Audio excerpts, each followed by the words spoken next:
찬송가 257장 마음에 가득한 의심을 깨치고 우리 같이 하나님께 찬양 드리도록 하겠습니다.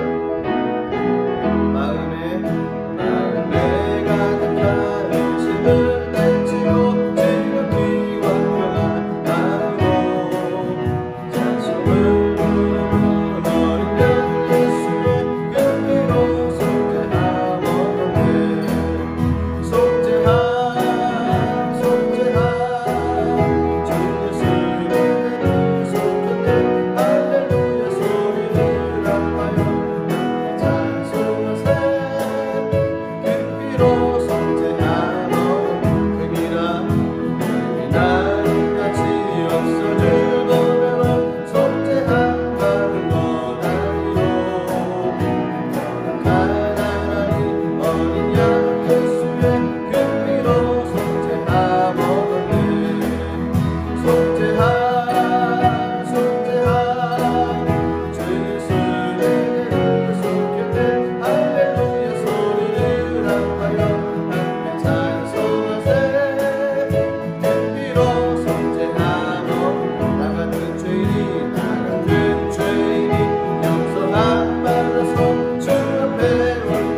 주님 앞에 이 몸을 맡길 때 슬픔 없네 두려움 없네 주님의 그 자비로운 손길 항상 손도 주시도다 사랑스레 아픔과 기쁨을 수고와 평화와 안식을 날마다 주님 내 곁에 날마다 주님 내 곁에 계셔 자비로 날 감싸 주시네 주님 앞에 이 몸을 맡길 때 힘주시네 위로만 주 어린 나를 품에 안으시고 어린 나를 품에 안으시사 항상 평안함 주시도다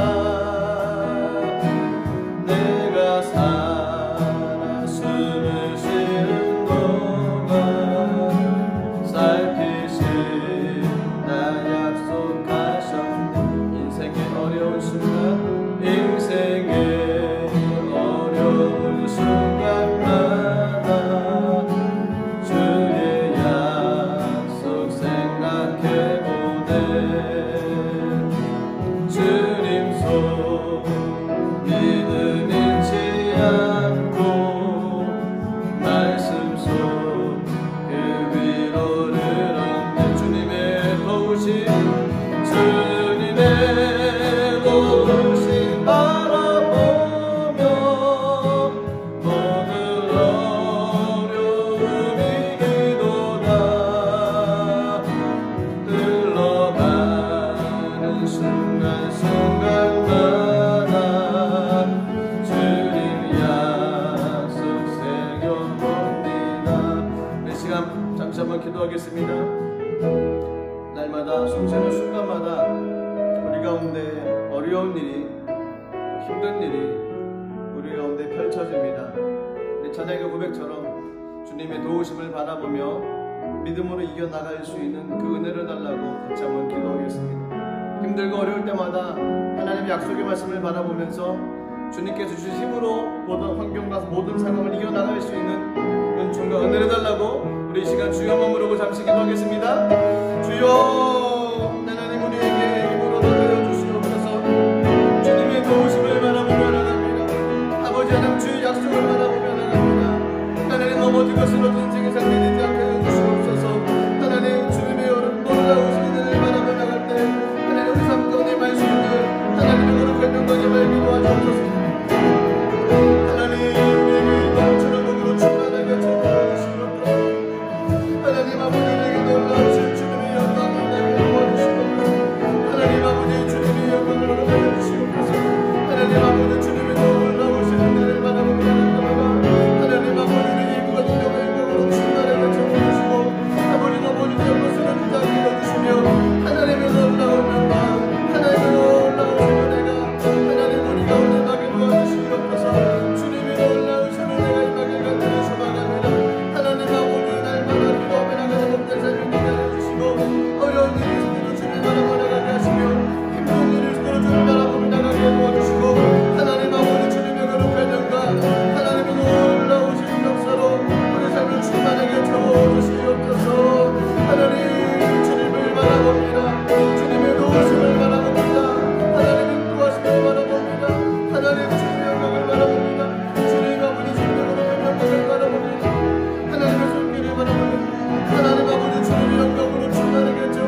원합니다. 이 시간에 기도할 때 우리 교회 몸된 지체들 가운데 힘들고 어려운 가정들, 또 육체의 질병으로 고통받는 가정들이 있습니다. 하나님의 도우심의 손길이 그들 가운데 임할 수 있게 달라고, 그래서 모든 육체의 질병들이 치료받게 하시고 모든 아픔과 고통들이 사라지게 하시고 하나님의 임재와 하나님의 영광이 삶 가운데, 가정 가운데 넘칠 수 있게 달라고 우리 다시 한번 주님의 이름 한번 부르고 기도하겠습니다. 주여,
사도신경으로 신앙 고백 드리겠습니다.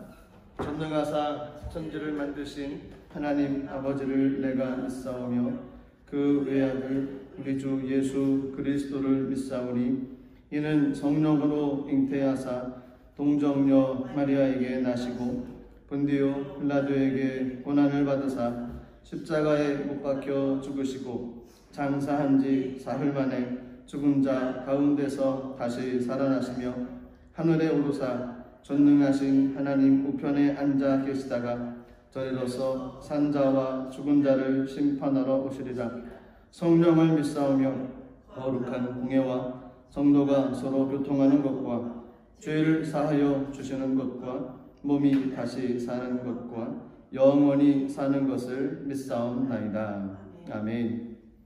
다같이 찬송가 380장으로 우리 하나님께 찬양 드리도록 하겠습니다.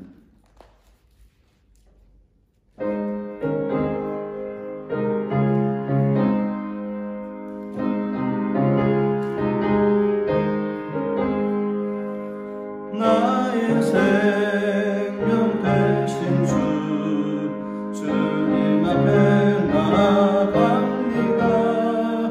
주의 흘린 보혈로 정케 하사 받아주소서. 날마다 주를 찬송하겠네. 주의 사랑 줄로서 나를 굳게 잡아매소서.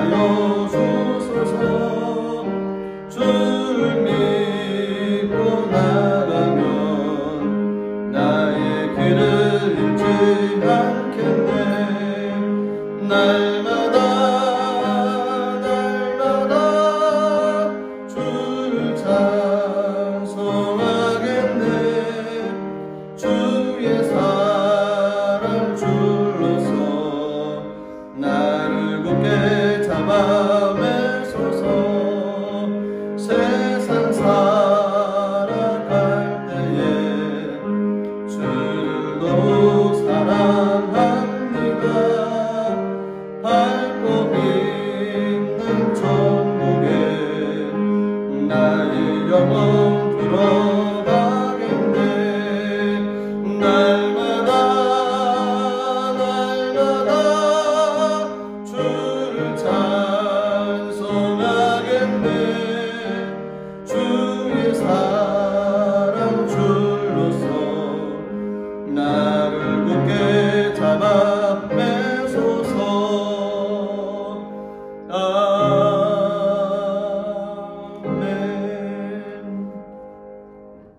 하나님의 말씀을 같이 보도록 하겠습니다.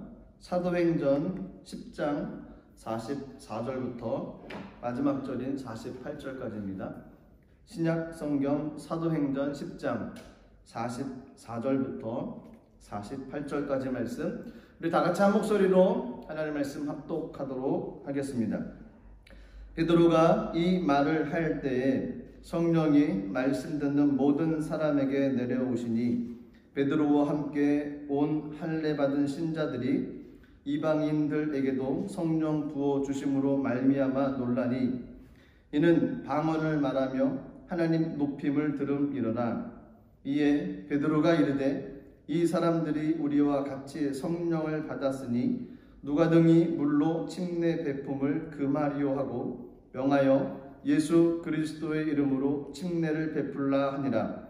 그들이 베드로에게 며칠 더 머물기를 청하니라. 아멘. 기도하겠습니다. 살아계신 하나님 은혜를 감사드립니다. 무더운 여름 날씨 가운데 하나님 지켜주시고 보호하여 주시고 늘 하나님의 은혜의 장중에 품어주신 주님 감사드립니다. 하나님, 저희들이 늘 삶 가운데에서 기도와 말씀을 놓치지 않게 하여 주시고 하나님 마음 가운데 주님 원하시는 귀한 일들을 하며 행하며 이 땅의 삶을 살아갈 수 있도록 은혜를 내려 주시옵소서. 나라와 민족을 축복해 주시고 몸된 제단 위에 하나님 은혜를 부어 주시며 그 은혜가 흘러 넘쳐서 하나님 우리들의 가정과 삶에도 동일한 주님의 역사가 나타나게 하여 주시옵소서. 코로나 바이러스가 속히 하나님 없어지게 도와주시고 또한 모든 치료 백신들이 개발되어지게 하여 주시며 하나님 전 세계 혼란이 사라질 수 있도록 성령님 인도하여 주시옵소서. 간절한 기도에 응답하신 하나님, 이 가운데 하나님께서 좌정하셔서 오늘 기록된 말씀을 통해서 하나님께서 우리에게 무엇이라 말씀하시는지 귀 기울여 듣는 복된 시간 될 수 있도록 성령님 인도하여 주시옵소서. 감사드리며 예수님 이름으로 기도드리옵나이다. 아멘. 할렐루야. 주님을 사랑하십니까? 아멘. 하나님께서도 저희 여러분들을 사랑하십니다. 사도행전 10장 44절부터 48절까지 말씀을 가지고 하나님의 목적이라는 제목으로 같이 말씀을 나누도록 하겠습니다. 하나님께서는 이 땅을 살아가는 모든 사람들에게 목적을 가지고 계십니다. 저희들이 이 땅을 사는 동안에 해야 될 것은 그 목적이 무엇인지를 알고 그 목적을 이루며 나가는 것, 즉 이 땅에서 하나님의 뜻을 이루며 나가는 것이 저희들이 해야 될 몫입니다. 많은 사람들이 각기 원하는 방향이 있고 삶의 터전이 있습니다. 그것을 통해서 하나님의 뜻을 이루며 나가는 것입니다. 오늘 사도행전 10장에 보면 고넬료라고 하는 사람이 나옵니다. 그 고넬료라고 하는 사람을 통해서 하나님께서 어떤 목적을 가지고 계셨는지, 어떤 일을 그 가정 가운데, 그의 삶 가운데 이루기를 원하셨는지 같이 말씀을 좀 보도록 하겠습니다. 먼저 살펴봐야 될 것은 고넬료가 어떤 사람인가 라는 것입니다. 사도행전 10장 1절 2절 말씀 보면 고넬료가 어떤 사람인지에 대해서 성경에 기록해 놓으셨습니다. 사도행전 10장 1절 2절입니다. 가이사랴에 고넬료라 하는 사람이 있으니 이달리아 부데라 하는 군대의 백부장이라. 그가 경건하여 온 집안과 더불어 하나님을 경외하며 백성을 많이 구제하고 하나님께 항상 기도하더니. 가이사랴라고 하는 지역은 예루살렘에서 104km 정도 떨어진 곳에 위치해 있습니다. 로마 황제 가이사 아우구스투를 기념하여 유대왕 헤롯이 세운 도시가 가이사랴입니다. 로마 통치하에 행정상 유대의 수도였고요, 총독의 주둔지가 있었습니다. 이 유대 수도를 지키는 로마에서 파송된 특수부대가 있었는데 고넬료는 이 부대의 백부장이었습니다. 고넬료는 환경적으로는 하나님을 경외하기 어려운데도 불구하고 하나님을 경외하며 나가는 삶을 살았습니다. 지배국의 고급 장교가 피지배국의 사람들이 믿는 신을 믿는다는 것, 나라가 망했는데도 지켜주지 못한, 도움 주지 못한 신을 믿는다는 것, 그 당시 생각으로는 쉬운 일이 아니었습니다. 더욱이 항구 도시였기 때문에 미신이 많았습니다. 향락을 일삼는 사람들이 많았습니다. 더군다나 군인의 몸으로서 신앙을 갖는다는 것이 굉장히 어려웠습니다. 그런데도 불구하고 고넬료는 하나님을 믿는 신앙을 갖고 있었습니다. 그래서 저희가 잠시 읽었던 10장 2절에 보니까 그가 경건하여 온 지방과 더불어 하나님을 경외하며 백성을 많이 구제하고 하나님께 항상 기도하더니 라고 기록되어져 있습니다. 고넬료는 군인이었습니다. 아주 고급 장교였고요. 지배국에 권세 있는 사람이었습니다. 또한 온 집안과 더불어 하나님을 경외하며 나가는 삶을 살았습니다. 온 집안이라는 단어의 중심을 봐야 됩니다. 온 집안, 고넬료 가족만 믿은 것이 아니고 그 집안에 있는 모든 사람들, 하인뿐만 아니라 그 집안에 있는 모든 식객까지 모든 사람들, 그 집안에 소속된 모든 사람들이 하나님을 믿고 하나님을 경외했다는 겁니다. 또한 백성들을 많이 구제하는 삶을 살았습니다. 가난한 사람들, 배고픈 사람들을 많이 구제했다는 것입니다. 재물을 착취하기보다는 베푸는 삶을 살았다는 것입니다. 그리고 그는 항상 기도하는 삶을 살았습니다. 항상 기도했다는 것은 늘 하나님을 의지했다는 것입니다. 하나님과 동행했다는 것입니다. 본문의 내용을 들여다보면 고넬료는 의문을 가지고서 하나님 왜 그렇습니까? 도대체 왜 그렇게 해야 되겠습니까? 라고 의문을 던진 사람이 아니라 그는 하나님께서 주셨던 그 환상을 통해서 아멘 하면서 즉시 순종하는 삶을 살았던 것이 이 고넬료의 모습입니다. 그래서 고넬료는 하나님 앞에 순종하는 신앙인이었다는 것입니다. 요빠 어디에 시몬의 집이 있습니까? 하나님 도대체 왜 글로 가야 됩니까? 무슨 이유입니까? 어떤 의문을 던지지 않았습니다. 가이사랴에서 요빠까지는 50km 정도 된다고 합니다. 걸어서 쉬지 않고 가면 한 12시간 정도의 거리에 있다고 합니다.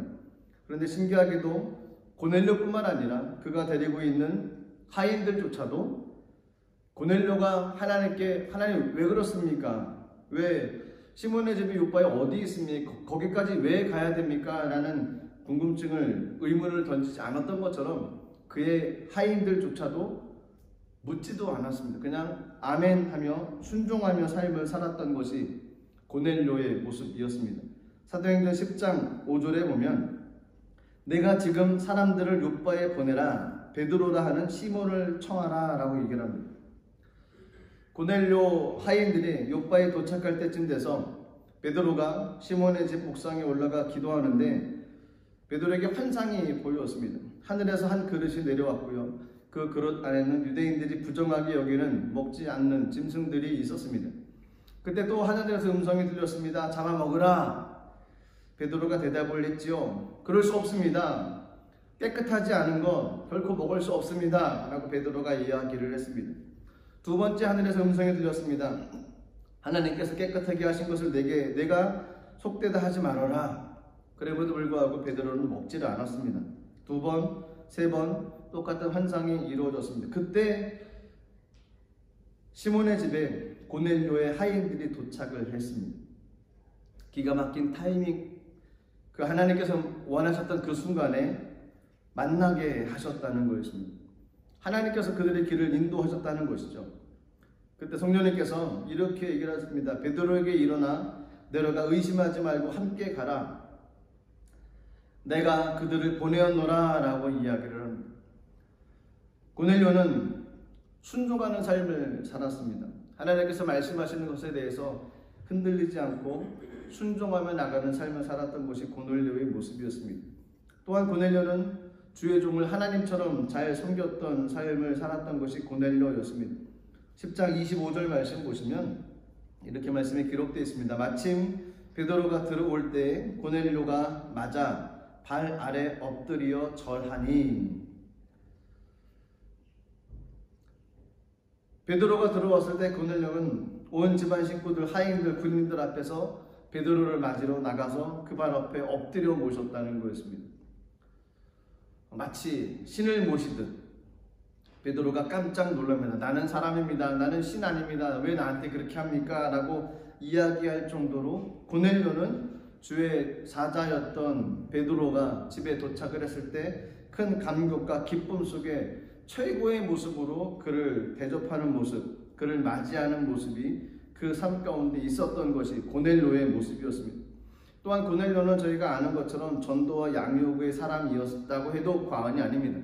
왜냐하면 온 집안 사람들이 하나님을 믿고 하나님을 경외했다고 했습니다. 그 집안의 모든 사람들을 전도했다는 것이죠. 모든 사람들을 하나님 믿도록 하나님의 구원의 메시지를 통해 그들의 심령을 변화시켰다는 것입니다. 더 나아가서 그들에게 하나님의 말씀으로 가르치고 성령을 받게 하시고 구원받게 하시고 침례받게 하셔서 하나님의 사람이 될 수 있도록 만들어 주셨다는 거였습니다. 이것이 양육이고 이것이 하나님의 사람으로 세워가는 모습이었습니다. 고넬료는 그런 사람이었습니다. 본인 스스로만 신앙을 가지고 있는 사람이 아니고 그가 믿고 있던 하나님에 대해서 가르치고 또 나누고 증거하기 시작을 했습니다. 그래서 고넬료는 이방인 최초의 침례자이기도 합니다. 그리고 이로부터 이방인의 복음이 열리기 시작하는 물꼬를 텄던 것이 이 고넬료의 모습이었습니다. 두 번째로 생각해야 될 것은 하나님의 일은 그럼 어떻게 시작이 될까요? 하나님의 일들, 하나님께서 하시는 일들은 어떻게 펼쳐져 갈까요? 어느 날 하나님께서 환상을 보여주셨습니다. 10장 5절 말씀에 보시면 내가 지금 사람들을 욥바에 보내어 베드로라 하는 시몬을 청하라. 이와 동시에 하나님께서 베드로에게 또 베드로가 기도하는 중에 환상을 보여주셨습니다. 10장 11절 12절입니다. 하늘이 열리며 한 그릇이 내려오는 것을 보니 큰 보자기 같고 네 귀를 메어 땅에 들여었더라. 그 안에는 땅에 있는 각종 네 발 가진 짐승과 기는 것과 공중에 나는 것들이 있더라. 처음에 베드로는 하나님께서 먹으라 명령하신 것을 거부했습니다. 3번씩 먹으라 라고 명령을 했습니다. 지금까지 베드로는 율법이라는 편견의 안경을 쓰고 있었습니다. 그가 성령 체험을 하고 난 이후에도 능력을 행한 이후에도 여전히 벗어나지 못했던 것 중에 하나가 율법의 굴레라는 겁니다. 율법에서는 먹지 말라고 하는 것을 내가 어떻게 먹습니까? 라는 거였습니다. 베드로는 유대인들만을 복음 전파의 대상으로 삼았습니다. 하나님의 생각은 틀렸습니다. 하나님의 생각은 복음이 예루살렘과 온 유대와 사마리아와 땅끝까지 증거되기를 원하셨습니다. 베드로는 아직까지 그가 가지고 있던 생각의 편견이 있었습니다. 사람들의 인종에 대한 편견, 지역에 대한 편견이 있었습니다.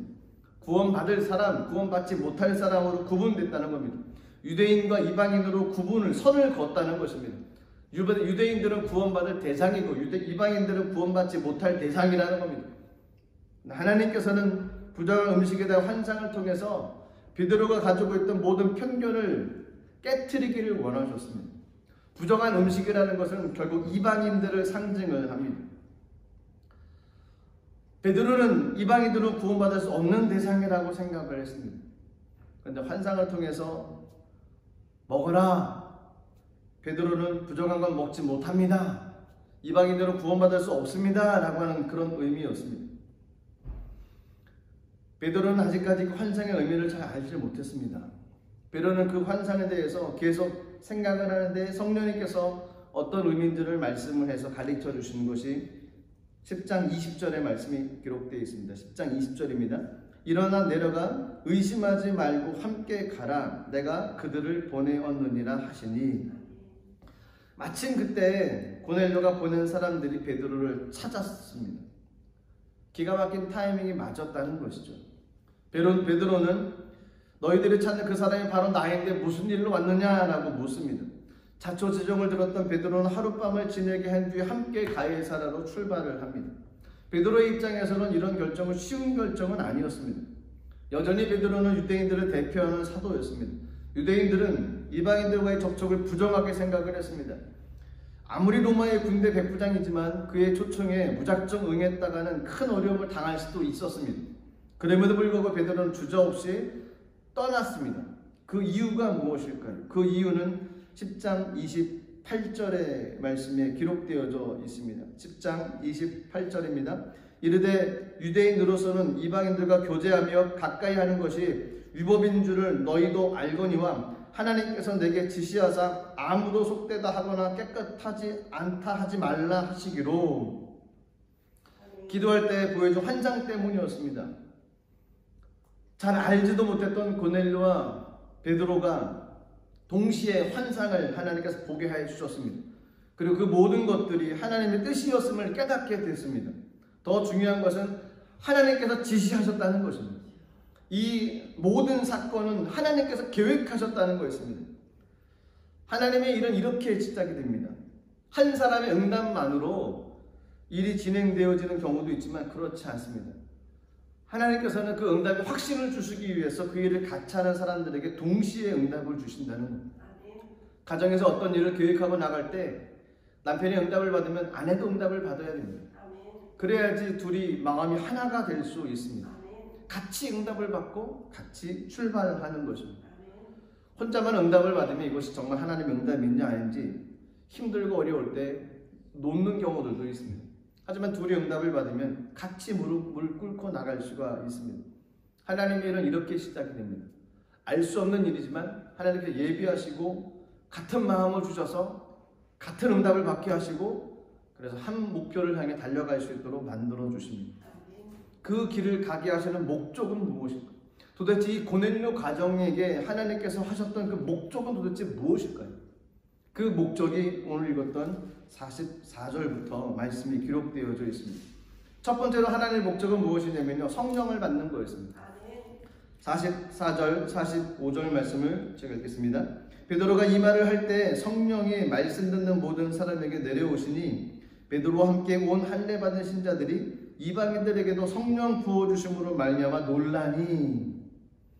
베드로부터 자신을 초청한 이유를 들은 베드로는 고넬료로부터 초청한 이유를 들었던 그런 베드로는 하나님의 말씀을 이제 증거하기 시작을 했습니다. 이것이 44절 전에 있었던 베드로의 설교의 내용들입니다. 그 내용 가운데 보면 하나님은 사람을 외모로 보지 않고 그 마음의 중심을 보신다고 하셨습니다. 그리고 모든 편견을 뛰어넘는 분이 하나님이시라는 말씀을 합니다.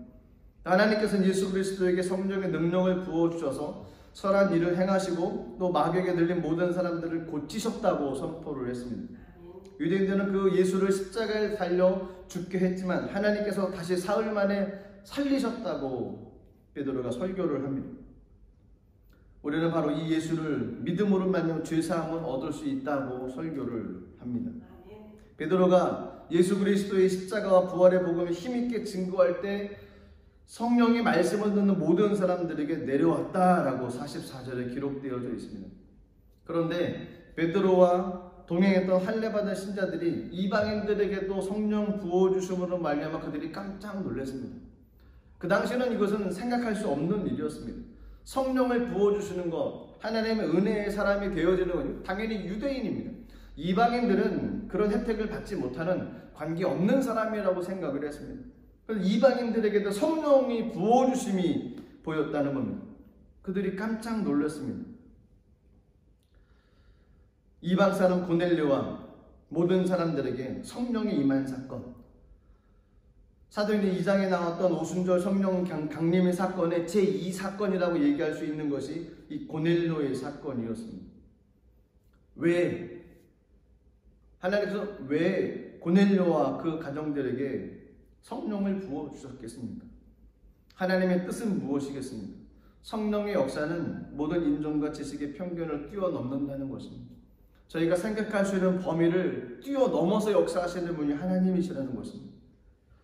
오순절 마가다락방에 믿던 성령의 역사는 이방인 고넬료에게도 그리고 이 시대를 살아가고 있는 모든 그리스도인들에게도 동일하게 임할 수 있다는 것을 보여주고 있다는 것입니다. 그렇기 때문에 저희들에게도 지금 필요한 것이 무엇이냐면 편견의 한계를 뛰어넘는 성령의 역사가 필요하다는 것입니다. 인간의 능력의 한계를 뛰어넘을 수 있는 성령의 역사가 우리 가운데 필요하다는 것입니다. 고넬료는 성령 받기 전에 하나님을 알았지만 그 능력은 깨닫지는 못했습니다. 그는 백성을 많이 구제하고 기도는 했지만 그 예수 그리스도의 복음의 능력을 실제적으로 경험하지는 못했다는 것입니다.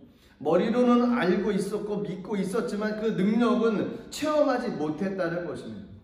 저와 여러분들이 그런 삶 혹시 살고 있습니까? 하나님에 대해서 알고는 있지만 그 성령의 능력과 성령의 역사를 체험하지 못하고 삶을 살아가고 있습니까? 만약 그렇다고 하려면 우리 마음 가운데 공허함이 있을 것입니다. 알기는 알지만 공허함이 밀려올 것이라는 겁니다. 하지만 그 은혜를 경험하고 성령을 체험하게 되어지면 공허함이 사라질 것입니다. 우리 마음 가운데 부족함이 사라질 것이라는 겁니다. 성령의 사건이 그래서 필요하다는 것입니다. 반드시 우리 삶 가운데 일어나야 된다는 것입니다. 이방인들에게도 성령의 역사가 일어날 수 있다는 이 고넬료에게 임했던 성령의 사건, 모든 사람들에게 해당될 수 있는 하나님의 놀라운 사건이라는 것입니다.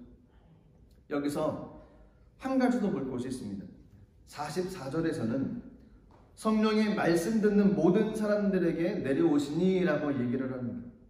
그런데 45절에 보면 성령 부어주심으로 말미암아 놀라니 라고 얘기를 합니다. 성령이 내려오시다, 성령을 부어주시다, 결국 성령의 사역이라는 겁니다. 성령의 사역이 외적으로 나타나는 것이 성령의 세례입니다. 그것이 성령이 내려오시다라는 의미라는 거죠. 성령 사역의 내적인 사역이 무엇이냐면 성령 충만이라는 겁니다. 하나님께서 부어주시는 성령의 충만의 은혜. 그래서 이 두 가지를 같이 좀 봐야 됩니다. 성령 세례는 무엇이고 성령 충만은 무엇인지. 성령 세례는 마치 우리가 옷을 입는 것이나 버스를 타는 것과 같습니다. 버스를 타면 버스 안에 있게 됩니다. 그러면 그 버스가 목적지까지 우리를 데려다 주는 것이죠. 저희는 그 안에 머물러 있기만 하면 됩니다. 우리 힘이 아닙니다. 버스의 힘으로 그 원하는 곳까지 우리를 옮겨주신다는 겁니다. 성령 세례는 이와 같다는 것입니다. 엘리베이터를 타는 것하고 똑같다는 것입니다. 위층까지 올라가길 원하는데 우리 힘으로 가면 너무 힘듭니다. 올라갈 수가 없습니다.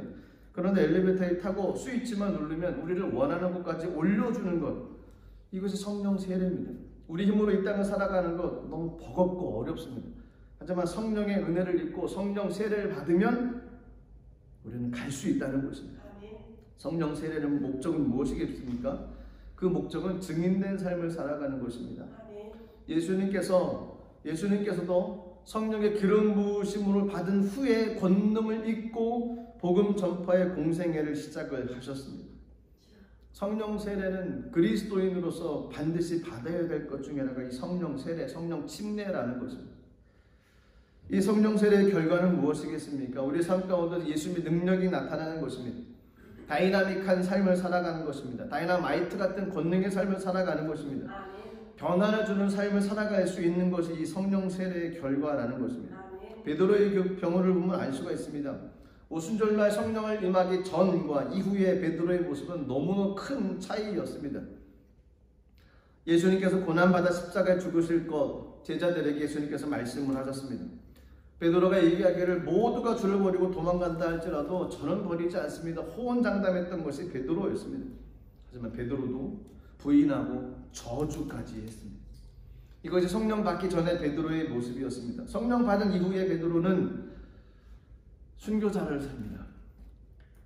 그는 복음을 증거하면서 그 목숨까지도 아까워하지 않는 삶이 됐습니다.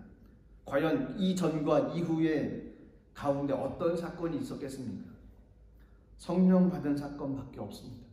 성령 받은 이후에 그의 삶은 놀랍게 하나님의 영광을 나타내는 삶으로 바뀌었습니다. 고난 당할 때도 하나님의 영광을 위해서 묵묵히 감당하며 나갔던 것이 베드로였습니다.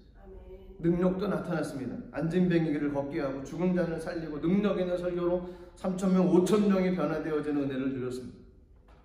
성령 받기 전에는 경쟁심이 있었고 비교의식이 있었습니다. 교만과 자만심이 가득했습니다. 하지만 성령 받은 이후에는 그의 삶은 겸손과 희생의 모습이 가득했다는 것입니다. 성령 세례, 이처럼 놀라운 변화를 주는 것이 성령 세례라는 것입니다. 그럼 성령 충만은 무엇이겠습니까? 성령 충만은 내주하시는 성령님께서 지속적으로 우리 삶 가운데 역사하시는 겁니다. 지속적으로 우리 삶 가운데 좌정하시는 것입니다. 그래서 에베소서 5장 18절에 보면 오직 성령의 충만함을 받아라 라고 얘기하십니다. 오직 성령의 충만을 받으라. 성령께서 지속적으로 순종함으로써 성령 충만함을 계속적으로 받으라는 겁니다. 한 번 충만 받고 끝나는 것이 아니라는 겁니다. 과거에 충만한 삶을 살았다는 것, 그것으로 만족하라는 것이 아닙니다. 계속적으로 충만한 삶을 살아가라는 것입니다. 성령 충만, 하나님께서 부어주시는 그 은혜로 계속 채워주시는 그 충만한 은혜가 있어야 된다는 것입니다. 성령 사역에 외적으로 나타나는 것이 성령 세례, 성령 침례라고 하면 내적으로 나타나는 것이 성령 충만이라는 것입니다. 성령 세례의 증거가 방언이라고 얘기를 하면 성령 충만의 증거는 예수 그리스도의 성품으로 변화되는 것이라고 이야기를 할 수가 있습니다. 그래서 44절, 45절에 성령이 나타났다, 성령께서 임하셨다, 내려오셨다, 부어주셨다, 그 성령의 사건이 44절과 45절에 나와 있는데 그 성령의 사건의 외적인 증거와 내적인 증거가 46절에 기록되어져 있습니다. 먼저 살펴봐야 될 것은 방언입니다. 하나님의 목적은 그 가정 가운데 방언하기를 원하셨습니다. 성령의 사역이 외적으로 나타나는 것, 성령 세례를 통해서 나타나는 현상, 그것이 방언이라는 것입니다. 사도행전에는 성령 세례, 성령 침례의 기록이 5군데 정도가 기록되어져 있습니다. 오순절날 120명 정도 사람들이 모여서 기도했을 때 성령이 임했습니다. 또 빌립비에서 복음이 전파된 사마리아에서도 베드로와 요한을 보내어서 성령을 받게 하셨습니다. 회개하는 사울에게 아나니아를 보내서 성령으로 충만케 하셨습니다. 그리고 오늘 읽었던 고넬료에 있는 이 이방의 집에도 성령이 임하셨습니다. 그리고 에베소에도 성령이 임한 사건이 있습니다. 이 성령 침례, 성령 세례의 사건은 5번 정도 사도행전으로 기록되어지는데 그 가운데 3번, 4번 정도가 방언이 나타났다라고 성경에서 이야기를 합니다. 방언. 하나님께서는 우리가 방언 안 하기를 원하십니다. 왜냐하면 그것은 우리 개인의 유익이 되기 때문에 그렇습니다. 일반적인 은사들은 교회의 유익이 됩니다. 그리스도의 몸을 세워갑니다. 그런데 방언은 개인 영적 생활에 유익이 된다고 얘기를 합니다. 고린도전서 14장 4절에 보면 방언을 말하는 자는 자기의 덕을 세우고 예언하는 자는 교회의 덕을 세우나니 라고 얘기를 하십니다. 성령의 9가지 은사 중에서 유일하게 방언만이 개인에게 덕을 세운다라고 이야기를 합니다. 덕을 세운다는 것, 건축한다, 든든히 서간다라는 의미입니다. 하나님께서 이방인에게, 우리에게 방언으로 기도하는 은사를 주셔서 우리로 하여금 견고하게 그리고 든든하게 세워가기를 원하신다는 것입니다. 방언으로 기도하면 기도하는 이의 영이 든든히 세워져 견고해진다는 것입니다. 하나님께서 우리에게 방언의 은사를 주시는 주된 목적은 우리 자신이 먼저 세워지고 견고해지고 그 힘으로 말미암아서 교회가 견고히 세워져 가기를 원하시는 것입니다. 마가복음 16장 17절 18절에 보면 이렇게 말씀이 기록되어 있습니다. 믿는 자들에게는 이런 표적이 따르느니 곧 그들이 내 이름으로 귀신을 쫓아내며 새 방언을 말하며 뱀을 집어올리며 무슨 독을 마실지라도 해를 받지 아니하며 병든 사람에게 손을 얹은즉 나으리라 하시더라. 이 표적을 마가복음 16장 17절 18절에는 이 표적을 3군데로 3파트로 나누면 귀신을 쫓아내는 능력이 있고 또 병든 자를 치유하는 능력이 있습니다. 그 가운데 있는 것이 방언 말하는 것입니다. 성경은 하나님의 영으로, 하나님의 영감으로 기록되어져 있는 것이 성경입니다. 그래서 모든 순서 배열까지도 의미가 있습니다. 성경의 한 구절 한 구절, 한 낱말 한 낱말, 한 단어까지도 의미가 있습니다. 하나님의 영감으로 기록되어져 있는 것입니다. 성경은 버릴 것이 하나도 없습니다. 그렇게 따지고 보면 귀신 쫓아내는 능력이 있고 병든 자를 치유하는 능력이 있습니다. 그 가운데 방언 말하는 능력이 있습니다. 왜 방언 말하는 방언의 은혜를 그 가운데에 꽂아놨을까요? 귀신 쫓아내는 능력이 외적 영역이요 병을 쫓아내는 것이 내적 영역이라고 하면 이 방언 기도는 이 두 영역 가운데 영향을 미친다는 것입니다. 방언으로 기도하면 귀신이 쫓겨간다는 것입니다. 방언으로 기도하면 병이 고침받을 수 있다는 것입니다. 하나님께서 방언 말하기를 원하십니다. 영육 간의 강건함을 누리기 위해서 하나님께서 방언 말하기를 원하신다는 것입니다. 또한 이사야 28장 11절 12절 말씀 보시면 그러므로 덧없는 입술과 다른 방언으로 그가 이 백성에게 말씀하시리라. 전에 그들에게 이르시기를 이것이 너희 안식이요 이것이 너희 상쾌함이니 너희는 곤비한 자에게 안식을 주라 하셨으나 그들이 듣지 아니하였으므로. 이 말씀 가운데서 보면 방언으로 기도하면 곤비한 심령이 상쾌함과 안식을 얻는다라고 말씀하십니다. 방언으로 기도하면 곤비한 심령이 상쾌함을 얻는다는 것입니다. 그리고 방언으로 기도하면 안식을 얻을 수 있다는 것입니다. 교회를 힘있게 섬기는 많은 사람들이, 많은 하나님의 사람들의 삶 가운데 보면 많은 시간을 방언으로 기도하는 사람들이 많습니다. 방언으로 기도하는 것, 시간과 장소, 상황에 구애를 받지 않습니다. 언제든지 할 수 있습니다. 그래서 방언으로 기도하실 수 있는 분들은 끊임없이 방언으로 하나님께 기도하며 나가는 삶을 살아가야만 됩니다. 사도 바울도 방언 기도를 강조를 했습니다. 고린도전서 14장 18절에 보면 내가 너희 모든 사람보다 방언을 더 말함으로 하나님께 감사하노라 라고 얘기를 합니다. 고넬료 가정을 통해서 하나님께서 이 가정을 만나주신 목적은 그 가정이 성령을 받고 방언 말하기를 원했습니다. 방언을 하기를 원하셨던 겁니다. 견고히 서가기를 원하셨던 겁니다. 세 번째 하나님의 목적은 무엇일까요? 세 번째 목적은 하나님을 높이는 것입니다. 하나님을 높이는 것. 성령의 사역이 외적으로 나타나는 것이 성령 세례, 또 성령 세례의 증거가 방언이라면 성령 사역의 내적으로 나타나는 것은 성령 충만이고요. 그 성령 충만의 증거가 무엇이냐면 예수 그리스도의 성품을 닮아가는 것입니다. 그래서 하나님을 높이는 삶을 살아갈 수 있게 된다는 것입니다. 하나님께 영광 올려드리는 삶은 내 삶이 변화되어져서 내 삶 속에서 그리스도의 성품이 비춰지는 것입니다. 내 삶이 예수 그리스도의 성품을 닮아가는 것입니다. 그러므로 말미암아 하나님께 영광 올려드리는 것입니다. 하나님을 높이는 것, 하나님을 찬양하는 것입니다.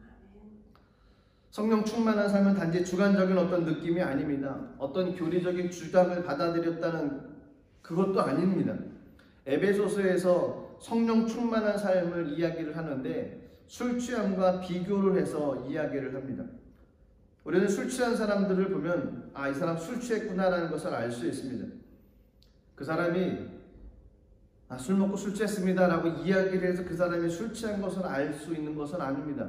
술 취한 사람이 걸어가는 것을 뒤에서 보면 알 수 있습니다. 이 사람 술 취했구나. 술 취한 사람들이 말하는 이야기를 말을 들어보면 금방 알 수 있습니다. 그 사람의 얼굴을 봐도 알 수 있고 눈동자를 보고도 알 수 있습니다. 이 사람이 술 취했는지 안 취했는지 분명 금방 알 수 있습니다. 옷을 입고 있는 옷 매무새를 봐도 알 수 있고요. 자신의 몸을 가누고 있는지 가누지 못하는지 이것을 봐도 이 사람이 술 취했는지 안 취했는지 금방 알 수가 있습니다. 술 취한 사람은 알코올의 지배를 받고 삶을 살아가죠. 성령 충만도 이와 같다고 이야기를 하시는 겁니다. 성령 충만한 삶은 성령의 능력에 의해서 지배를 받고 삶을 살아가는 사람이라는 겁니다. 성령 충만한 삶은 술 취함과 근본적으로 틀립니다. 어둠과 빛, 낮과 밤의 차이만큼 현저하게 구별되어지는 것이 이 구분입니다. 한쪽은 불의한 힘에 의해 지배를 받지만 다른 한쪽은 성령 충만한 삶은 의롭고 경건한 힘에 의해서 지배를 받습니다. 그래서 성령 충만한 사람들의 삶의 모습을 보면 몇 가지 특징이 나타나는데요. 그 첫 번째 특징은 예수 그리스도의 내적 임재를 느낄 수가 있습니다. 이 사람이 성령 충만한지 아닌지는 예수 그리스도가 임재하고 계시는지 안 계시는지를 알 수 있다는 것입니다. 예수 그리스도께서 임재하고 계신다 그러면 어떤 결과가 나오냐면 예배의 삶이 바뀝니다. 예수 그리스도께서 내적으로 임재해 계시면 또한 기도의 삶이 바뀐다는 것입니다. 말씀의 삶이 바뀌고요. 죄에 대해서 민감해지기 시작을 합니다. 그런데 내적인 임재를 느끼지 못하고 삶을 살아간다고 하면 예배의 삶이 바뀌지 않고 기도의 삶도 바뀌지 않습니다. 말씀에 대한 마음도 바뀌지가 않습니다. 죄에 대해서 둔감하다는 것입니다. 성령 충만한 사람은 내적 임재를 느낄 수 있습니다. 또한 성령 충만한 사람은 예수 그리스도의 성품이 삶에서 나타나게 되어집니다. 예수 그리스도의 삶이, 성품이 그 사람 가운데에서 피어나기 시작한다는 겁니다. 그분의 성품은 어떤 성품이겠습니까? 사랑과 섬김의 삶이 보인다는 것입니다. 일치와 화목이 보인다는 것입니다. 성령은 일치형입니다. 성령님께서 함께 계시는 곳에 분열이 나타났다. 그것은 성령 충만하지 못하다는 것이죠. 성령은 일치입니다. 자연적으로 하나되게 만드는 것이 성령의 역사입니다. 또한 그 성품 가운데는 비판하고 정죄하기보다는 용납하고 관용하는 모습이 있어야 됩니다. 또 마음을 여는, 마음을 개방할 수 있는 은혜를 누릴 수 있는 것이 성령 충만한 사람, 예수 그리스도 성품을 닮아가는 삶의 모습이라는 것입니다. 세 번째로 특징은 예수 그리스도의 삶을 살게 되어집니다. 그리스도 중심의 삶. 그 삶 가운데서 오직 주님만이 주인이 되어주셔서 그 주인 되신 주님께서 역사하시는 삶으로 삶을 살아가는 것이 그리스도의 성품을 닮아가는 사람의 모습입니다. 또한 예수 그리스도 성품을 닮아가는 사람은 교회를 더욱 사랑하게 하십니다. 성령님께서는 이 세상에 오셔서 하시는 일은 예수님을 증거하는 일이셨습니다. 성부 하나님은 계획을 하시고 성자 예수님은 이를 성취하시고 성령 하나님은 이를 나타내셨습니다. 그런데 성령님께서 어떻게 나타내셨냐 하면 교회를 통해서 일을 하셨다는 것입니다. 하나님의 일은 성령으로 말미암아 교회를 통해서 이루셨다는 것입니다. 이것이 교회를 하나님의 동역자요 하나님의 비밀을 맡은 자로 세워져 나가길 원했던 모습이 있었다는 것입니다. 성령님께서는 교회가 되는 이 일을 감당할 수 있도록 능력을 부어주셨고 그로 말미암아 은사와 열매를 나타내도록 만들어 주셨습니다. 그렇기 때문에 성령으로 충만하면 교회를 더욱 사랑할 수밖에 없습니다. 성령 충만하면 교회를 통해서 주를 섬길 수밖에 없다는 것입니다. 성령 충만하면 교회가 연약할 때는 오히려 더 무릎 꿇고 기도하며 나가는 것입니다. 비방하거나 또 잘못된 이야기를 퍼뜨리는 것이 아니라 이전보다 더 헌신하며 더 열심히 봉사하며 더 열심히 기도하며 더 열심히 예배하며 나가는 삶을 살아가는 사람이 성령 충만한 삶을 살아가는 사람이라는 것입니다. 하나님께서는 고넬료라고 하는 한 이방인 사람을 통해서 그 삶을 통해서 하나님께서 하시는 일을 나타내셨습니다. 이방인 선교에 물꼬를 트게 하셨고 또 그에게 성령을 부어주셨습니다. 그 성령을 부어주심으로 말미암아 그 가정이 방언을 말하기를 원하셨고요. 또 그러므로 말미암아서 하나님을 높이는 그리스도의 성품을 가지고 삶을 살아가기를 원하셨습니다. 하나님께서 저와 여러분들을 향한 하나님의 목적은 어떤 목적이 있으시겠습니까? 저와 여러분들을 향한 하나님의 목적은 과연 어떤 것이겠습니까? 고넬료 가정에 임했던 그 하나님의 은혜, 그 목적, 저와 여러분들 삶 가운데도 하나님께 원하시는 목적이 아닐까요? 저희가 성령을 받아야만 됩니다. 방언을 해야만 됩니다. 하나님을 높이는 삶을 살아가야 됩니다. 그것이 하나님께서 저와 여러분들을 향한 목적이라는 것입니다. 그 목적을 이루기 위해서 열심히 주 앞에 달려가시는 모든 분들 되시기를 주님의 이름으로 축복합니다. 기도하겠습니다. 하나님, 주님의 은혜와 사랑에 감사드립니다. 고넬료라고 하는 이방인 백부장을 통해 하나님께서 하시는 일을 함께 나눴습니다. 하나님, 이 땅을 살아가는 저희들에게도 하나님의 은혜의 통로되어 하나님 앞에 놀랍게 쓰임받을 수 있는 귀한 삶이 될 수 있도록 은혜를 내려주시고 성령 받음으로 말미암아 방언을 말하며 또 하나님을 높일 수 있는 그리스도의 성품이 내 삶 가운데서 흘러넘칠 수 있는 귀한 은혜를 주님 허락하여 주시옵소서. 감사드리며 예수님 이름으로 기도드리옵나이다. 아멘. 우리 말씀을 생각하시면서 기도하겠습니다. 우리에게도 성령 임하는 귀한 은혜를 달라고 또 하나님을 더욱더 열심히 섬기며 나갈 수 있는 귀한 삶이 될 수 있게 달라고 방언을 말하며 또 그리스도의 성품을 가지고 하나님을 찬양하며 주 앞에 영광 올려드리며 나가는 귀한 삶이 될 수 있게 달라고 우리 주여 한번 부르고 이 시간 간절한 마음으로 통성으로 기도하겠습니다. 주여, 하나님 아버지 우리에게 하나님 은혜를 내려주시옵소서. 하나님 아버지 우리에게 성령의 은혜를 부어주시옵소서. 하나님 아버지 유대인들은 구원을 받고 유대인들은 하나님 성령 충만을 받고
살아계신 하나님 은혜를 감사드립니다.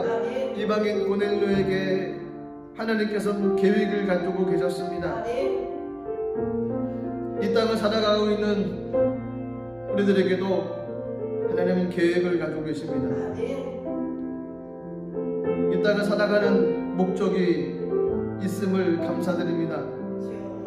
이 땅을 살아갈 때 하나님의 계획과 하나님의 목적을 알게 하여 주시옵소서. 이방인 고넬료에게 하나님께 갖고 계셨던 목적은 성령이 임하는 거였습니다. 성령의 기름 부으심을 받고 삶을 살아가는 것이었습니다. 성령이 내려오셔서 말씀을 깨닫고 삶을 살아가는 것이었습니다. 방언을 말하며 삶을 살아가는 거였습니다. 하나님을 높이며 삶을 살아가는 것이었습니다. 우리들에게도 이와 같은 하나님의 목적과 하나님의 계획이 있는 줄로 압니다. 내가 이해가 되지 않는다고, 내가 받아들이기 힘들다고 해서 성령을 거부하지 않게 하여 주시고, 방언만 하는 것을 기쁘게 여기며 사모하며 나가게 하여 주시고, 예수 그리스도의 성품으로 말미암아 하나님을 영광 올려드리는 귀한 삶을 살아갈 수 있도록 성령 하나님 함께하여 주시옵소서. 감사드리며 예수님 이름으로 기도드리옵나이다. 아멘. 하나님의 목적을 깨달으시고 또 하나님의 목적을 발견하시고 그 목적대로 하나님 앞에 영광 돌려 나가는 모든 분들 되시기를 주님의 이름으로 축복합니다. 귀한 예물 주님께 올려드리도록 하겠습니다. 제가 기도하겠습니다. 살아계신 하나님 은혜를 감사드립니다. 세상 많은 사람들 가운데 우리를 사랑해 주시고 나를 향한 하나님의 계획을 갖고 계신 주님 감사드립니다. 하나님 그 계획대로 저희가 이 땅에서 귀한 삶 살아갈 수 있도록 은혜를 내려 주시옵소서. 귀한 예물 주 앞에 드리길 원하오니 기쁜 마음 정성스러운 마음으로 주님께 드리는 귀한 예물 될 수 있도록 성령 하나님 우리들의 마음과 손길을 주관하여 주시옵소서. 예수님 이름으로 기도드리옵나이다. 아멘. 찬송가 28장 1절 3절 드리면서 귀한 예물 하나님께 올려드리도록 하겠습니다.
드린 예물 하나님께 드리도록 하겠습니다. 살아계신 하나님 은혜를 감사드립니다. 나를 향한 하나님의 계획을 알고 믿음의 길 달려갈 수 있는 귀한 은혜를 도하여 주옵소서. 귀한 예물 주 앞에 기쁜 마음으로 드렸습니다. 드린 손길을 기억하시고 이 예물 축사하시고 축복하셔서 넘치는 복의 통로 되어 줄 수 있도록 성령 하나님 인도하여 주시옵소서. 예수님으로 축복하며 기도드리옵나이다. 아멘. 지금은 우리 주 예수 그리스도의 무한하신 은혜와 아버지 하나님의 크신 사랑과 보혜사 성령님의 내조 교통 충만 역사하심의 은혜가 하나님의 목적을 알고 하나님의 뜻을 이루며 삶을 살아가기로 다짐하며 세상으로 나가는 모든 믿음의 백성들 위해 이제로부터 영원토록 함께 하시기를 간절히 축원하옵나이다. 아멘.